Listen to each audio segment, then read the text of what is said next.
Hello, in today's recording we're going to be looking at going to a paperless classroom and some techniques you can use in order to remove the paper from your class. So here we are in our sample site, and I'm going to look at a couple features that will help you accomplish really having students work primarily on the computers. So here I've got on my front page, I've got the feature of handouts and materials. You can also use things like the event calendar to tell them about upcoming events. But specifically in handout and in materials, this is one place where you can place your class syllabus, instructions. You can place calendar events, as in documents that they can share with their families or parents rather than sending things home.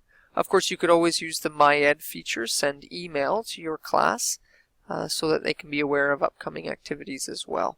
But again, there's some basic document libraries and lists that you can use just on the front page.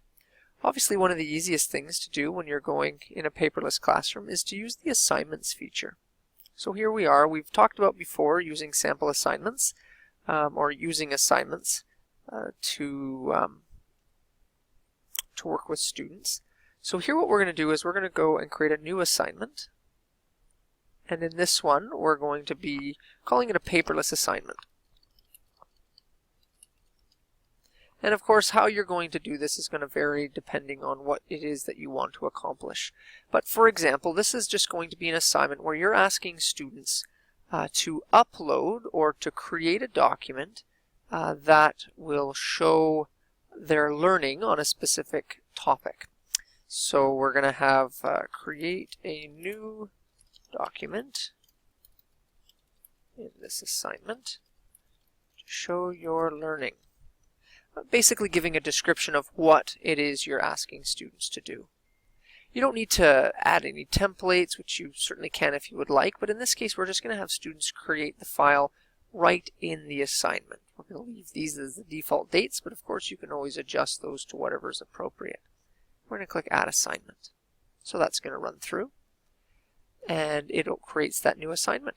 So we're going to start, because again this is one of the new features of being able to start for a student. So I'm going to go in and have ePortfolio Student 1 give that a try. So this is what it would look like had they started their assignment.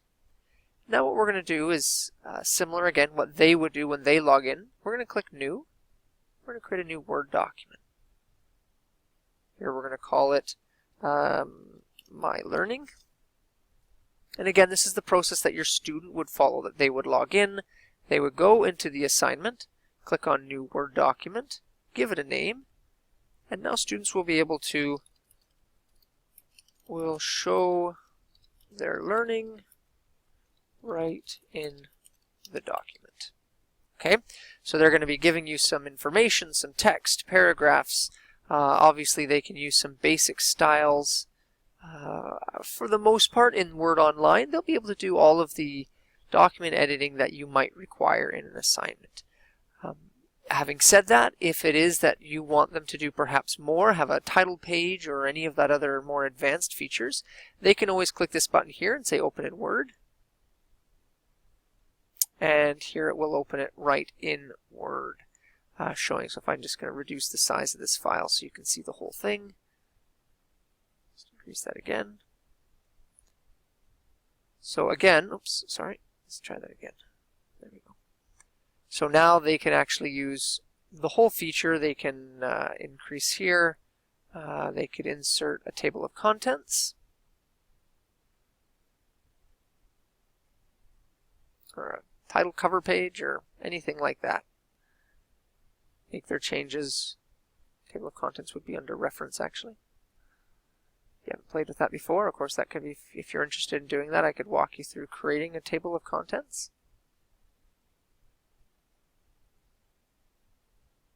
Once they're finished, we can then go and hit the Save button. You'll notice this Save button has the little icon there, like a refresh button. So when I hit Save, see down at the bottom, it actually uploads it directly back to SharePoint. I'm just going to close that window. And we're going to go back out of here. It's going to refresh, and there it is there. Okay, So it's going to show the fact that immediately update that site to what you had done in offline. All right. So now what I'm going to do is I'm going to come out of here. It automatically saves. The student's now done their work under assignments. Okay, so if we go to paperless assignment, they've completed it and they're going to turn it in. Okay, so when you go to your assignments, you're going to notice here there's one turned in assignment. So we're going to go take a look at that. As a teacher, you can go in. It tells you right here that ePortfolio Student 1 has turned it in. You can open it. You can click here to preview it, and you can see what they've done. Now, one way that you can comment back is you can simply, perhaps please add a bit more information on page 2. That's certainly one way to communicate with your students, and when they log in they can see that change. You can return it to them saying, I realize you've turned it in, but it's not quite finished, and so when they come in it'll show up as draft. Now of course the other way that you could go in and give a review is to click on Edit. Go down to their text, which is showing here, highlight a portion of it. You could go into Review and you can add a new comment. Please use active voice, or whatever comment might be appropriate. And that'll be saved in there. So as you go in, they'll see the comments. Other ways you can do it is you can highlight you could highlight a section red, whatever works best for you. Again, you can open it in Word, and if you have a Surface, Microsoft Surface or any other tablet, you could use the pen features, save it back up, and they can see all those changes. So there's a couple ways that you can, in your classroom, use the assignments feature, or perhaps some of the other features, to go paperless in your classroom, where they can go in and they can view any of the changes or any comments that you may have made. So they would go in, view it in Word Online, and they can see any comments that you've added.